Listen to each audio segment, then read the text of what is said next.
एक मिनट, अब सुनो भाई, मैंने ध्यान से आपको सुना है, सुनिए जरा। नो प्लीज, इस तरह से नहीं चलेगा, ये सदन है। I will not allow. The facts and figures and details are being imparted. जितना बोलोगे उतना नुकसान होगा। मैं बोलना नहीं चाहता, परंतु जब आप आरोपात्मक तरीके से बात करते, मैं शांति से यहां बैठकर सुनने ही आया। हमने 6,244 करोड़ रुपया 14 से 24 तक बंगाल के अप्रूव किए हैं, और जिस प्रकार से इनके खर्च का हिसाब आता है, इस हिसाब से रिलीज होते हैं, उसमें से 4,619 4619 करोड़ रुपया हमने रीएम्बर्स कर दिया है। मगर वहां थोड़ा प्रॉब्लम है हिसाब भेजने में। अब वो तो मैं अच्छे से नहीं कर सकता साहब, बंगाल ने ही करना पड़ेगा।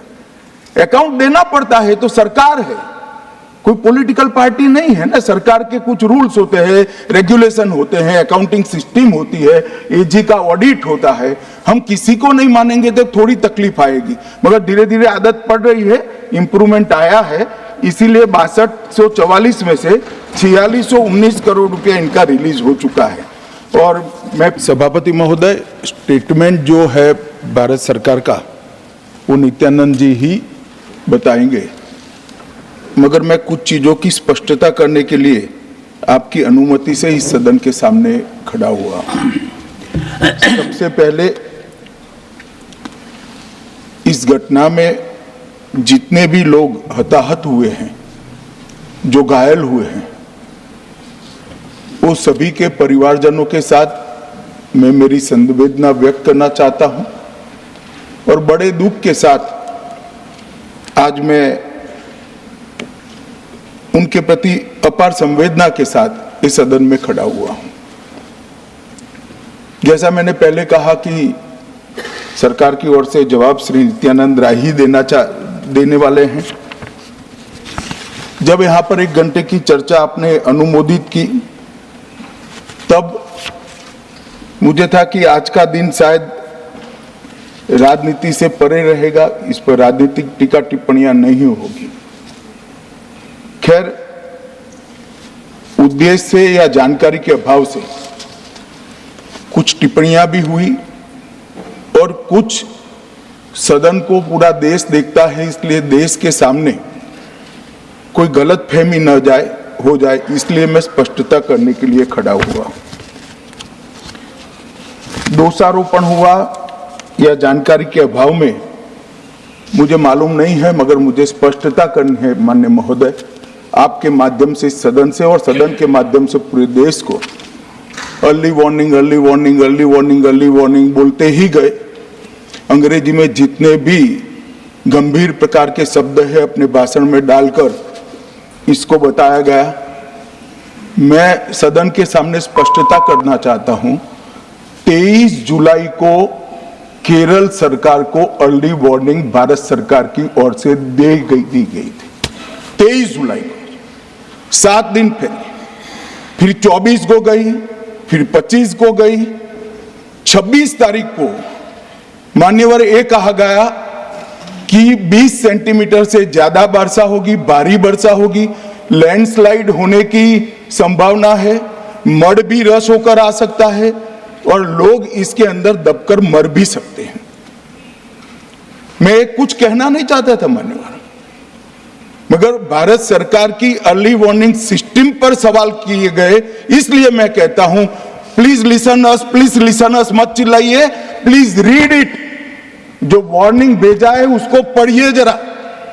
और इस देश में कई राज्य सरकारें ऐसी हैं जिन्होंने इस प्रकार की वार्निंग का उपयोग कर कर जीरो कैजुअलिटी डिजास्टर मैनेजमेंट किया है। मैं ओडिशा राज्य सरकार के लिए भी, उस वक्त हमारी नहीं थी, नवीन बाबू की थी, हमने 7 दिन पहले साइक्लोन का अलर्ट भेजा, सिर्फ एक व्यक्ति मारा गया, वो भी गलती से मारा गया। गुजरात सरकार को हमने साइक्लोन का अलर्ट 3 दिन पहले भेजा, एक पशु भी नहीं मरा साहब। मगर मैं बड़ी विनम्रता के साथ कहना चाहता हूं कि आप जो घिसे पिटे शब्द यहां लेकर आए हैं और डिमांड ही करते जा रहे हैं, अर्ली वार्निंग सिस्टम है।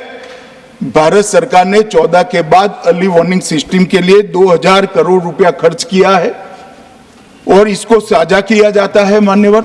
7 दिन पहले हर राज्य को सूचना भेजी जाती है और वो सूचना साइट पर सबके लिए भी उपलब्ध है, माननीय सांसदों के लिए भी उपलब्ध है। मगर कुछ लोगों को है कि यहाँ की साइटें खोलते ही नहीं है, विदेश की ही खोलते हैं। तो अब विदेश में तो इसकी अर्ली वार्निंग सिस्टम आएगी नहीं, हमारी साइट देखनी पड़ेगी। मान्यवर वर्षा, एक मिनट आप सुनो भाई, मैंने ध्यान से आपको सुना है, सुनिए जरा। नो डोंट प्लीज, इस तरह से नहीं चलेगा, ये सदन है। I will not allow. The facts and figures and details are being imparted. Please, मान्यवर, Honorable Minister. मैं तो उस उद्देश्य से ही कहता हूं इसको सुनकर सभी राज्य अलर्ट हो, अर्ली में अलर्ट हो जाए। मेरा किसी को ताना लगाने का आशय नहीं है। वर्षा के लिए अर्ली वार्निंग सिस्टम है, हीट वेव के लिए है, तूफान के लिए है, चक्रवात के लिए है, यहां तक बिजली के लिए भी अर्ली वार्निंग सिस्टम है, जो 10 मिनट पहले बिजली अक्षांश रेखांक के साथ कहां गिरेगी वो सीधा कलेक्टर को इन्फॉर्म करती। मगर इसका कोई जिक्र नहीं कर रहा है। मैं तो मानता हूं जानकारी का अभाव होगा, जानकारी का अभाव है तो भी ठीक नहीं है, और राजनीति है मान्यवर तो बहुत दुखद है। मान्यवर, कई सारे राज्यों ने इसका उपयोग भी किया है और परिणाम भी आए, और इस अर्ली वार्निंग सिस्टम के तहत मैं आज सदन को बताना चाहता हूं, 23 तारीख को ही मेरे ही अनुमोदन से 9 एनडीआरएफ की टीमें केरल के लिए रवाना हो गई थी कि वहां लैंडस्लाइड आ सकता है। भारत सरकार ने 9 एनडीआरएफ की टीमें विमान से वहां भेजी। मैं पूछ सकता हूं मान्यवर, इतना मुझे पूछते हैं सारे लोग, केरल सरकार ने क्या किया? अनधिकृत लोग रह रहे थे, नहीं रह रहे थे, मगर वल्नरेबल सिचुएशन तो थी। इनको शिफ्ट किया गया क्या? क्यों नहीं किया गया? कौन रोकता था? और शिफ्ट किया तो मरे कैसे? शिफ्ट पहले नहीं किया गया है, बाद में किया गया है। जितना बोलोगे उतना नुकसान होगा। मैं बोलना नहीं चाहता, परंतु जब आप आरोपात्मक तरीके से बात करते, मैं शांति से यहां बैठकर सुनने ही आया। मान्यवर, मैं आज आपके माध्यम से कहना चाहता हूं कि early warning system Narendra Modi ji 2014 में प्रधानमंत्री बने, 2016 से ये प्रोजेक्ट चालू हुआ और 23 तक दुनिया की सबसे आधुनिक अर्ली वार्निंग सिस्टम कहीं पर है तो भारत में। और इसका 7 दिन पहले इसका अनुमान देने वाले 4 ही देश है, उसमें से एक भारत है। मगर उसको पढ़ना पड़ता है, डिमांड करने से कुछ नहीं होता। मान्यवर, जो उन्होंने कहा कि भाई डिजास्टर के पैसे रिलीज करने का राज्य के साथ पास अधिकार नहीं है, वो गलत है। मान्यवर, मैं इसकी भी स्पष्टता करना चाहता हूं क्योंकि सदन का रिकॉर्ड साफ रहना चाहिए। एसडीआरएफ में 10% राशि कोई भी राज्य अपने हिसाब से, अपनी गाइडलाइन से इश्यू कर सकता है, और 100% राशि भारत सरकार की जो गाइडलाइन इश्यू हुई है, गाइडलाइन इश्यू के किसी भी परमिशन की भारत सरकार की जरूरत नहीं है, गाइडलाइन को सिर्फ फॉलो करना है। मगर जो ये डिजास्टर के पैसे हैं और कोई हेड के अंदर तो खर्च नहीं हो सकते, हमें इतना तो चेक एंड बैलेंस रखना पड़ेगा। तो फिर भी 10% खर्च तो डिजास्टर के नाम से कुछ भी आप करें कोई नहीं पूछता है।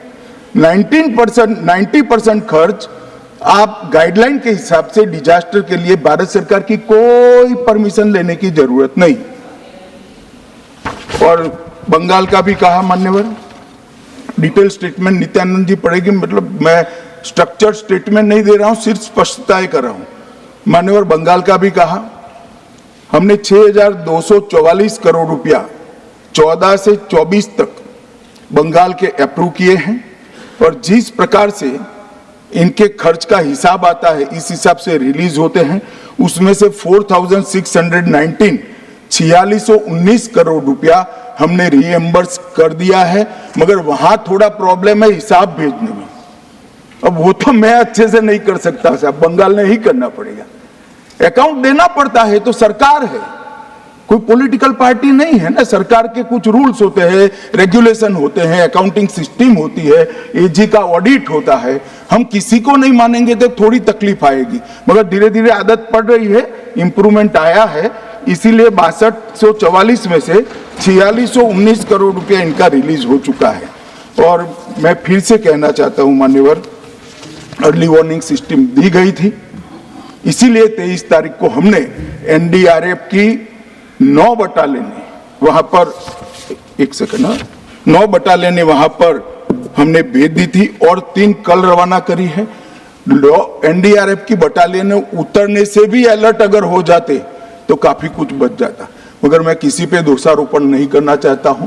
ये समय है केरल की सरकार के साथ खड़ा रहने का, केरल की जनता के साथ खड़ा रहने का, और जो लोगों की हानि हुई है उनके साथ खड़ा रहने का। मैं सदन को विश्वास दिलाना चाहता हूं, irrespective of party politics, Narendra Modi सरकार केरल की जनता और केरल की सरकार दोनों के साथ चट्टान की तरह खड़ी रहेगी, किसी को संशय रखने की जरूरत नहीं।